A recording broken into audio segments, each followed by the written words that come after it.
আর ভাঙড়ে তো বিজেপির সঙ্গে আইএসএফ এর লড়াই হবে, আপনি থার্ড হবেন। বৃহত্তর স্বার্থে আমরা চাইছি না তৃণমূলের ওপরে বিক্ষুব্ধ ভোট কোনোভাবেই একটা বিজেপিতে যাবে। এই জোটটা কার জন্য প্রতিনিয়ত? আমরা সবসময় চাইছি বিজেপিকে যত ভোট কম এখান থেকে রাজ্য থেকে দেওয়া যায়, অর্থাৎ এখান থেকে যত তাড়াতাড়ি হারানো যায়। সাথে সাথে এই রাজ্যে বিজেপিকে যারা নিয়ে এসেছে সেই তৃণমূলকে যাতে হারানো, এই জোটের বাধার সম্মুখীন হচ্ছে কারা? সেই জন্য আমরা আমাদের সর্বোচ্চ চেষ্টা করছি। দেখুন, জোটের বাধা কারা হচ্ছে নিশ্চিতভাবে বুঝতে পারছেন।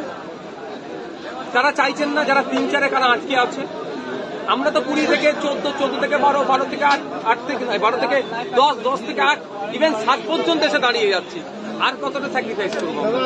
বিধায়ক শওকত মোল্লা যেটা বলেছেন যে ডায়মন্ডে বিরোধীরা প্রার্থী দিতে ভয় পাচ্ছেন, হারার ভয়তে, কি বলবেন? দেখুন, ব্যাপারটা হচ্ছে ওনার মুখে তো আর গণতন্ত্রের গুলি শোনা যায় না। হারার ভয়ে ভয় পাচ্ছে, কি সময় কথা বলবে সেটা সময়ের সাথে সাথে হবে। তবে উনি কি হার জিতে বিশ্বাসী?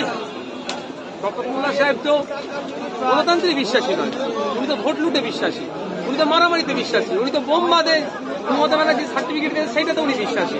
ওনাকে তো national human rights commission notorious criminal বলেছে, এটা তো উনি। ওনার দ্বারা এই গণতন্ত্রের গুলি ওনার মুখ থেকে। আপনি কি ডায়মন্ডে দাঁড়াচ্ছেন?